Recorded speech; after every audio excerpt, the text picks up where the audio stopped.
সকালবেলা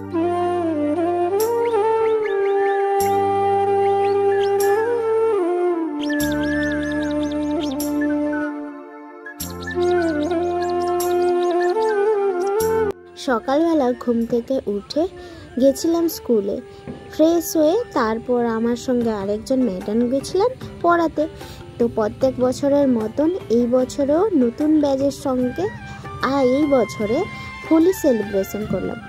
তো এই দেখো কত ছোট ছোট বাচ্চা আমাদের স্কুলে পড়ে। অনেক বাচ্চা বাড়ি গেছে আর কিছু বাচ্চা আছে, তো এদের জন্য তো এইটুকু করতে হয়।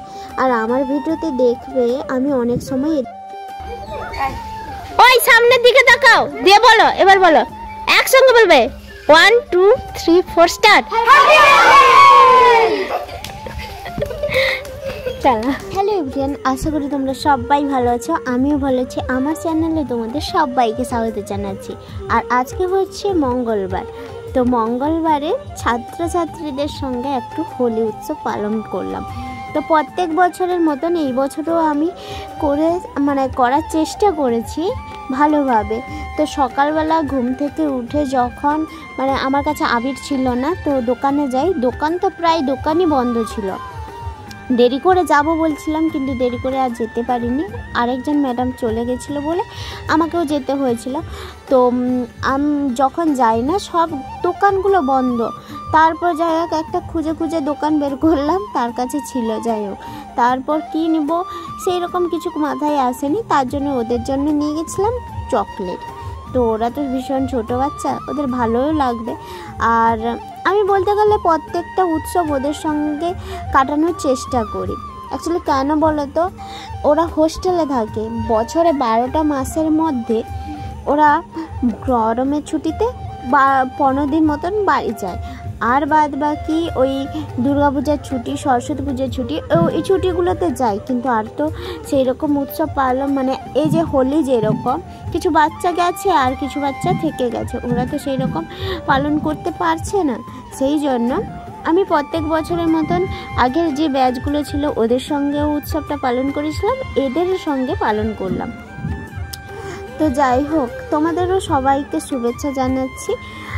জানাচ্ছি হোলি তো চলে গেল, তারপরেও জানাচ্ছি।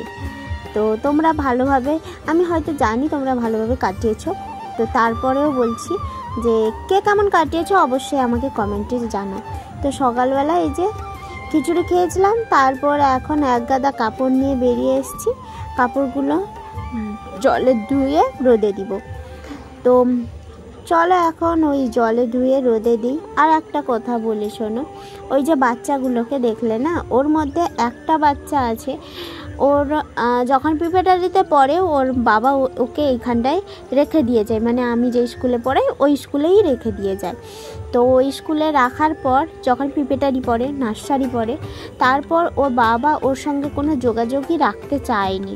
তো ওর মা তো কবে ওকে ছেড়ে চলে গেছে, অনেক ছোটোবেলায়, ওর মুখ থেকেই শুনেছি। তো যাই হোক তারপর ইদানিং আজকে 1.5 বছর হতে গেল ওর বাবাও ওর সঙ্গে যোগাযোগ রাখেনি। ওর একজন ঠাম্মা আছে, তো উনি খুব বয়স্ক, কোমর পড়ে গেছে এই রকম অবস্থা। তো তারপর আমাদের স্কুল থেকে আলোচনা করা হলো যে এর তো কেউ নেই সেরকম দেখার মতন, তাহলে কি করা যায়। তার জন্য আমাদের স্কুল থেকে ওকে ফ্রিতে বলতে গেলে পড়ানো হচ্ছে। তো ওই বাচ্চাটার জন্য আমার ভীষণই খারাপ লাগে, কারণ হোস্টেলে যতগুলো বাচ্চা থাকে সবার মা বাবা আসে, সবার মা বাবা কিছু না কিছু খাবার নিয়ে আসে, কিন্তু এর তো আর সেই রকম হয় না। সবাই যেটা খাচ্ছে ওকে খেতে হচ্ছে, এক্সট্রার কোনো যে খাবার ওর মা বাবা ওর জন্য নিয়ে আসবে সেরকম তো নেই, কেউ তেমন দেখা করতে আসে না। তার জন্য ওকে আমি কিছু দেওয়ার চেষ্টা করি, কিছু খাবার নিয়ে যাওয়ার ওর জন্য চেষ্টা করি। তো এখন দেখো রূপাদির বাড়িতে চলে এসেছি। এই যে এখানটায় আমাদের পিকনিক হচ্ছে। পিকনিকটা অ্যাকচুয়ালি বাইরে হওয়ার কথা, কিন্তু কালকে যে ঝড় এসে সব ওলট পালট করে দিল, পিকনিকের মজাটাই পুরো লন্ডভন্ড করে দিল। তো সেই জন্য কালকে তো হয়নি, তারপর আজকে দুপুরবেলা করা হচ্ছে। কিন্তু বাইরে এই যে কাদার মধ্যে তো হবে না, সেই জন্য এখন এই যে ওদের ঘরে রান্নাঘরে পিকনিকটা করা হচ্ছিল। তো এখন সমস্ত কিছু হয়ে গেছে, আর আমি যেহেতু সকালবেলা থেকে আসতে পারিনি, তো সেই জন্য মা এসেছিল, মা একটু লেগে দিয়েছিল। তো এখন এই যে দেখো রান্নাবান্না প্রায় কমপ্লিটের পর সবাই মিলে খেতে বসে গেছো, মানে কাকু, দুজন কাকু, বিদ্যুৎ, সবাই মিলে খেতে বসছিল। তো পরিবেশন করে দিচ্ছিল বা রূপাদি, আমি একটু দাঁড়িয়ে দাঁড়িয়ে দেখছিলাম। তো তারপর দেখো এখানটায় কি হয়েছে, ভাত হয়েছিল, ফ্রাইড রাইস হয়েছিল, শাক ভাজা, কমলি শাকের ভাজা হয়েছিল, পনির তরকারি, ডাল হয়েছিল, আর হয়েছিল হেঁচড়ের তরকারি। ওই যে ওইদিকে গামলা বসছে। তো চলো এখন আমরাও খাওয়া দাওয়া শেষ করে নিলাম। আর আমার না আজকে একদম ভালো লাগছে না, শুধু ঘুমোতে ইচ্ছে করছে, মনে মনে ইচ্ছে হচ্ছে যে আজকে তো দিনটা, আজকে ঘুমিয়ে নিলে কালকে আর ঘুমোতে আমি পারবো না। কেন বলো তো, কালকে হচ্ছে স্কুল খুলে যাবে, টিউশনও আমাকে প্রত্যেক দিনের মতন করতে হবে। মানে সকাল থেকে বেরিয়ে যাও, 3টা পর্যন্ত ওইখানটায় থাকো, তারপর এসো একটু চটপট করে খেয়ে নাও, তারপর আবার টিউশনে বেরিয়ে যাও, তারপর আবার বাড়ি ফিরে যাই, কাজকর্ম করবো, আবার টিউশন করো। তো আর ঘুমানোর সেরকম টাইম পাই না। রাতের বেলা যখন ঘুমোই না, আমাকে আর যেন কেউ চেনে না এরকমই মনে হয়। আমাকে শত চেষ্টা, মানে ডাকার যদি চেষ্টাও করে, তো এক বিন্দু আমাকে এদিক সেদিক নাড়াতে পারবে না। তো পরিশ্রম তেমন হয় না, কিন্তু এই যে বসে থাকি, বসে বসে গায়ে আমার যেন প্রচুর পরিশ্রম। এখন বিকালবেলা আমি মা যাচ্ছি জল আনতে, আর আমার মা রেগে গেছে। আমি না বলছিলাম যে যাবো না আমি জল আনতে, তো সেই জন্য তো মা আমি গেছিলাম জল আনতে। তো জল আনার নাম করে এসছি, কিন্তু এই যে চায়ের দোকানে ঢুকে গেছিলাম, তো চা খেতে ইচ্ছে করছিল। বেলায় সবাই বসে গল্প করছে, ময়নাদির জন্য চেয়ার আছে, বসো বসো।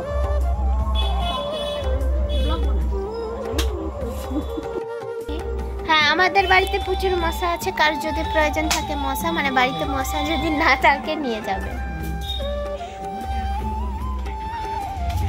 তো সন্ধ্যার সময় মানে রূপাদি ময়নাদির সঙ্গে কথা বলার পর এই যে পার্লারের ভেতর ঢুকেছে, আর ওই পাশে টিউশন শুরু হয়ে গেছে, মানে তানজিৎ চলে এসছে। তো পার্লারের ভেতরে একটু ঢুকেছিলাম, আর আমার মাকে দেখো, আমার মা না এখন আমার উপর প্রচুর রাগ করে, কেন জানি না, অকারণেই রেগে যায় আমার উপর, আর আমিও প্রচুর রাগ করে ফেলি, অকারণেই রেগে যাই। তো দেখো ক্যামেরা পেয়ে একটু, মানে সরি আয়না পেয়ে একটু নাটক করছিলাম। তো এই যে আখুটা দেখছো না, এটা কবে থেকে যে পড়ে আছে ভগবানই জানে। বৌদিকে বলছিলাম তুমি খাবে না। তো তারপর বৌদির সঙ্গে কথা বলতে বলতে যাই হোক আবার কাস্টমার উপস্থিত। তো আমি ভাবছিলাম যে বৌদির সঙ্গে কথা বলে পালিয়ে আসবো, তারপর টিউশন পড়াবো, কিন্তু এই যে কাস্টমার এসছে, তো ওকে সেলাই করে দিতে হবে এখন। আর বাঘও এসছিল, তো বাঘাকে বলছিলাম একটু ধরে দে তুই, তো ও ধরে দিচ্ছিল। আর ওদের তো নতুন ভিডিও হচ্ছে, ওরা বেশ ভালোই করছে। তো যেই দেখো সেলাই করছি, আর চেয়ারের ওপরে দেখেছো কত কাপড় আছে, তো ভগবান জানে আমি যে কবে শেষ করবো ওই কাপড়গুলোকে। তো মানে এখন আগে যাই হোক রাত জেগে কাজ করতাম, ভালো লাগতো, কিন্তু এখন আর ওইটা হয় না, ওই এনার্জিটাই নেই। সারাদিন এদিক সেদিক ঘোরার পর না আমার ইচ্ছা হয় যে কখন 9টা বাজবে, কখন আমি ঘুমোবো। সত্যি বলতে এটাই মনের মধ্যে সবসময় ঘুরতে থাকে, কিন্তু এখন আর রাত জেগে একদম হয় না। যখন আমি ছায়া মানে সেলাই করতাম তখন অনেক রাত, কখন 1টা বেজে যেত, কখন 12টা 2টা এরকমই হতো। তো বাবা বকতো ভীষণ যে এত রাত পর্যন্ত জেগে কাজ করতে হবে না, কিন্তু কি করব, তখন তো একটা আলাদাই নেশা ছিল যে রাত জেগে কাজ করি, এ করি সে করি, এইরকমই ছিল। কিন্তু এখন আর হয় না, এখন না মানে 9টা বেজে গেলেই আমি ঘুমোবো, এটা মনের মধ্যে হয়। তারপরে এই যে দেখো উপরে কাজ পৌঁছে গেছে, আর ভেতরে টিউশন চলছে। তো ওদেরও পরীক্ষা আছে না, ওদের কাছে না বসলে হবে না। তো সেই জন্য আমি চটপটে একটু করছিলাম যে তাড়াতাড়ি হয়ে যাক, তাহলে তানজিৎ এসছে, তানজিৎকে একটু দেখাতে হবে। আর ও প্রচুর স্লোতে চলে, মানে এত স্লোতে চলে বলে বোঝাতে পারবো না। একটা কোনো কিছু লাইন লিখতে বলেছি, তো ওটাতে 5 মিনিট ওর পেছনে লাগিয়ে দিবে। আর ওর হাতের লেখাটা না তেমন একটা ভালো না, সেই জন্য ও আমার হাত থেকে প্রচুর মার খায়। আর মানে হাতের লেখা ভালো না হলে কি বলতো, পরীক্ষায় সেই রকম যখন ম্যাডামরা বুঝতে পারবেন না, হয়তো নাম্বারও পরে পিছিয়ে কেটে নিতে পারে। তো এই যে এখন পড়তে বসছি, তো পড়া শেষ হয়ে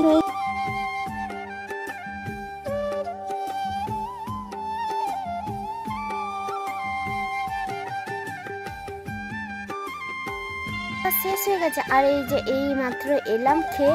তো দুপুরে যে রান্না হয়েছিল, মানে ফিস্ট হয়েছিল, ওই ফিস্টের তরকারি ছিল, ভাত ছিল, সমস্ত কিছু বেশি হয়ে গেছিলো। ওই ভাত তরকারিগুলো ছিল বলে এখন রাত্রে ওইগুলোই খাওয়া হয়েছিল, তো বেশি আর রান্না হয়নি, যেহেতু ওই খাবারগুলো ছিল না সেই জন্য রান্না হয়নি।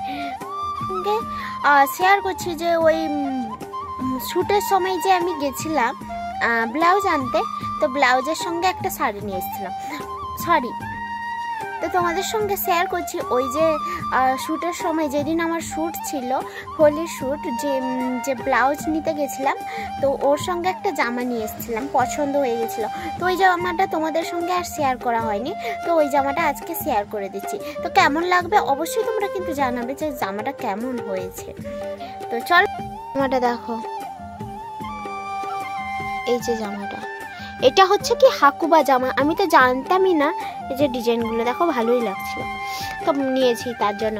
আমি তো জানতাম না যে জামাটার নাম কি, তো আমাকে দোকানওয়ালা বললো যে এটা হাকুবা জামা। তো দেখো এই যে জামাটা নিয়েছি, হলুদ রঙের ছিল, আর এটার অনেক রকম মানে কালারটা অন্য অন্য আছে, কিন্তু আমি এটাই ভালো লাগে, তো এই জন্য এটাই নিয়েছিলাম। তো ওই রুম থেকে চলে এসেছি, যে রুমে আমার জামা কাপড়গুলো ছিল, তো ওই রুম থেকে চলে এসেছি। আর তোমাদের তো দেখালাম যে আমি কি জামা নিয়ে এসেছিলাম, তো তোমরা অবশ্যই জানাবে যে জামাটা কেমন হয়েছে। তো আজকের মতন এই পর্যন্ত, আর বেশি বকবক করব না। তো লাইক কমেন্ট অ্যান্ড সাবস্ক্রাইব করবে প্লিজ, আর বেশি বেশি করে দেখো, শেয়ার করে দাও বেশি বেশি করে। তো চলো আজকের মতন এই পর্যন্ত, আশা করি তোমাদের সব